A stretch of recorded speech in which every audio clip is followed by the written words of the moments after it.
Hey TechKnowSurge! In this lesson, we're going to go over qualitative risk analysis, or likelihood times impact.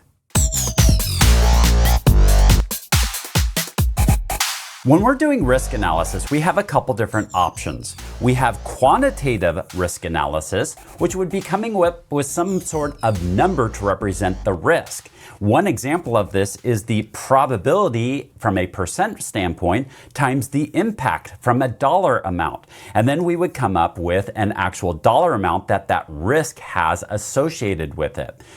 This is a great method to do it because it gets really granular. We actually have dollar amounts that are attached to it.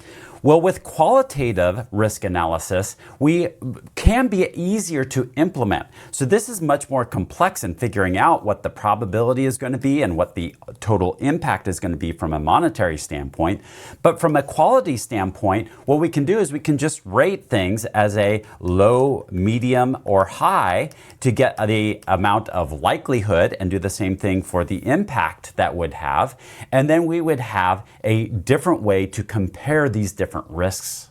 Now, do realize that there are different methodologies or different ways that we can actually do qualitative risk assessment. We're not going to get into all of them. In fact, we're just going to cover one that I created for some of the businesses I worked with. To start with, we would take each individual risk and do a qualitative risk analysis on it.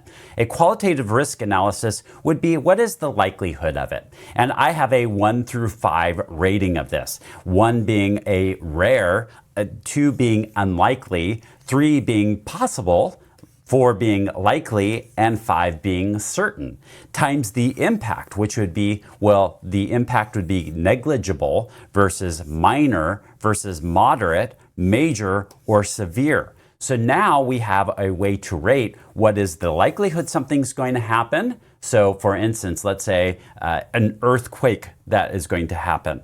Well, in the area where I live, that it's likely to happen at some point in time, but just not quite sure when it's going to happen. So I would probably rate that as a likely.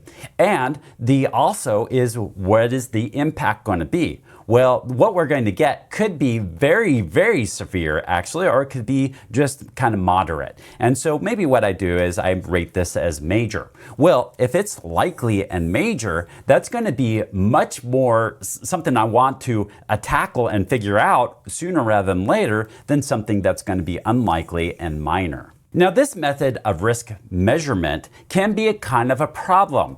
How do you compare one risk to another? Let me give you an example. Let's say I have one risk that's rated as unlikely to happen, but if it were to happen, it would be major.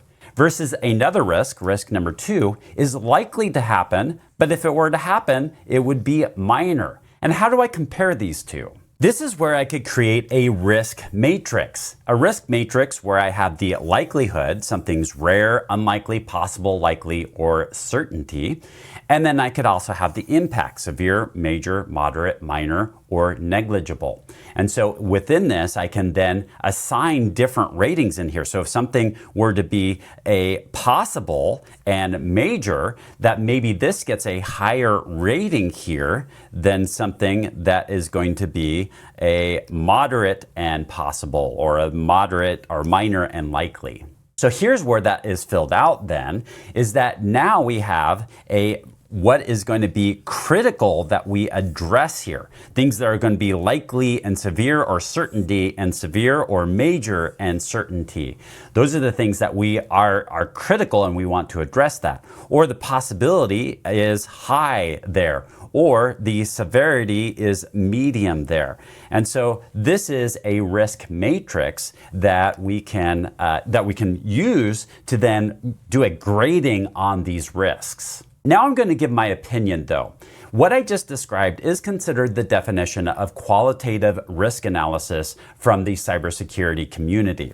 We consider that qualitative. However, I don't really consider it a qualitative measurement. I still consider it a quantitative measurement. If you were with me in one of my other lessons where I described a class survey where you're rating the class on a terrible, bad, okay, good, or great, this is quantitative measurements that could actually be turned into numbers for you to measure it. And qualitative data were the actual comments of what needs to be changed. And there could be lots of scores low for activities, but you wouldn't really know why you know that there's work that needs to be done there, but you really wouldn't know what kind of work until you read the comments and realized, well, you didn't give them enough time for those activities, so they didn't care for it. So in most other quantitative and qualitative analysis that I've done, this would actually be considered quantitative research because I could actually assign numbers to this, 1, 2 for medium, 3 for high, and 4 for critical, and I can at least do some sort of statistical analysis on this. Granted, not to the same level as actually going with the dollar amounts and the probability of a percent, but I still can do statistical analysis on this, making this quantitative analysis, not qualitative. However, within the cybersecurity community and within, like if you're taking a test, this would be considered qualitative data right here.